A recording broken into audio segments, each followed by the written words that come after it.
Capítulo 10. O terreno.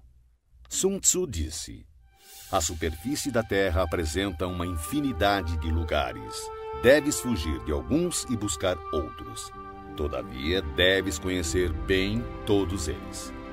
Os tipos de terrenos incluem o acessível, o complicado, o indeciso, o estreito, o acidentado e o distante.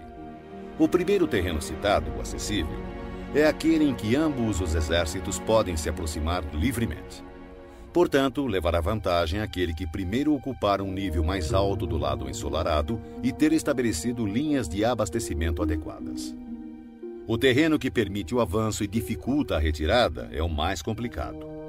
De uma posição dessas, se atacarmos o inimigo quando ele não estiver devidamente preparado, poderemos derrotá-lo.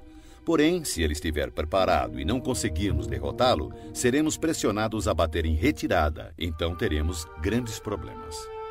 O terreno indeciso é aquele que oferece desvantagens tanto para o nosso lado quanto para o lado do inimigo. Neste terreno, mesmo que o inimigo tente nos atrair, é prudente abandonar a posição e recuar, atraindo por sua vez o inimigo. Então, quando parte de seu exército tiver saído, poderemos atacar com vantagem. Na passagem estreita, ou desfiladeiros, terá vantagem quem primeiro a ocupar e guarnecê-la completamente, ficando à espreita do adversário. Se o inimigo estiver com essa vantagem, não devemos seguir atrás dele. Somente quando ele falhar e a passagem estiver mal protegida é que devemos atacar. Em terreno alto e acidentado, do mesmo modo, se pudermos ocupá-lo primeiro, devemos nos posicionar na parte mais alta do lado ensolarado e esperar pelo inimigo. Se o inimigo conquistou essa vantagem, devemos abandonar nossa posição e bater em retirada. Por fim, quando os exércitos estiverem posicionados a grandes distâncias um do outro e suas vantagens estratégicas forem semelhantes, não será fácil provocar um combate. Por outro lado, levar a batalha até o inimigo não trará nenhuma vantagem. Esses 6 princípios que definem o uso do terreno devem ser do conhecimento total e da responsabilidade do comandante.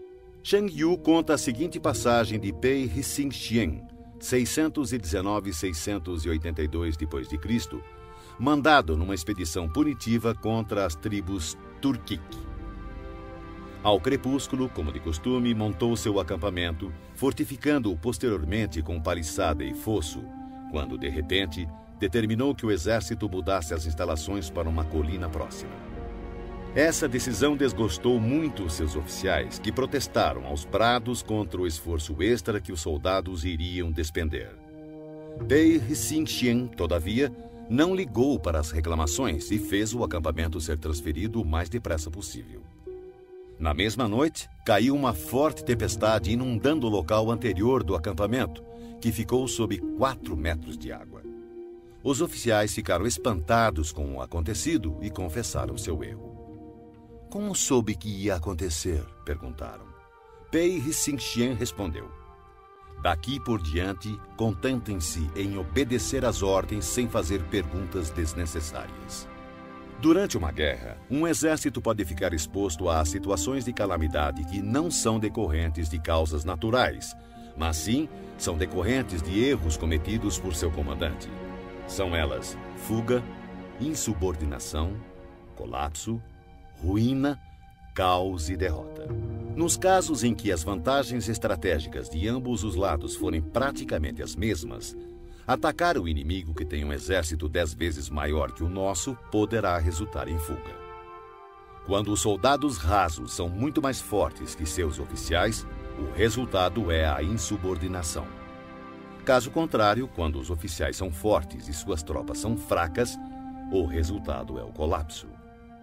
Se os oficiais dos batalhões forem insubordinados e tiverem o temperamento volúvel, sendo facilmente dominados pela ira e, por conta disso, levados a manobras não autorizadas de modo que o comandante não tenha conhecimento da força de suas próprias fileiras, o resultado será a ruína. Quando o comandante demonstrar fraqueza, não tiver autoridade, suas ordens não forem claras e seus oficiais e tropas forem indisciplinados, o resultado será o caos e desorganização absoluta.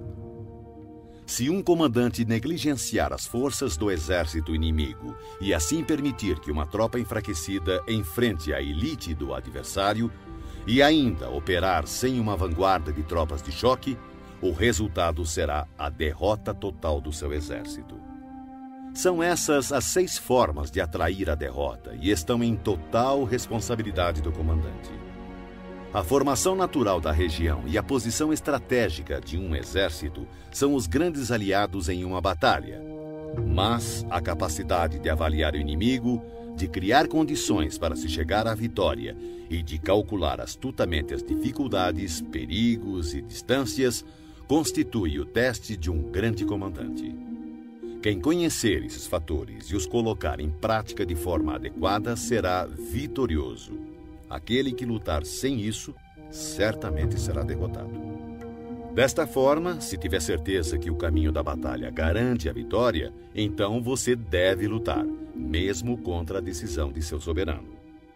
Mas, se o caminho da batalha não assegura a vitória, então não deve lutar, mesmo com ordem do seu governante.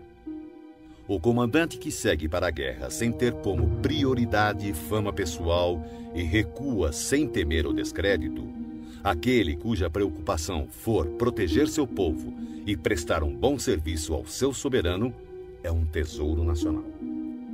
Se o comandante trata seus soldados como se fossem seus filhos, por recompensa eles o seguirão até os vales mais profundos e o defenderão com a própria morte. Porém, se o comandante for generoso, mas incapaz de fazer valer sua autoridade, seus soldados serão como crianças mimadas e ficarão inúteis. Se soubermos que nossas tropas estão prontas para atacar, mas ignorarmos que o inimigo não está vulnerável, chegaremos apenas a meio caminho da vitória. Saber que o inimigo está vulnerável, mas ignorar se nossas tropas podem atacar para vencer, reduzem à metade nossas chances de vitória.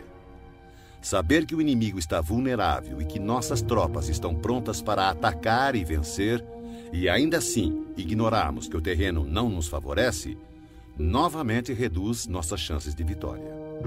Portanto, quando o soldado experiente se mover, nunca ficará desorientado e, quando partir para a ação, não encontrará limites. Por isso se diz: se você conhece o inimigo e a si mesmo, a vitória não estará em risco. Se você conhece o terreno e as condições naturais, a vitória poderá ser completa.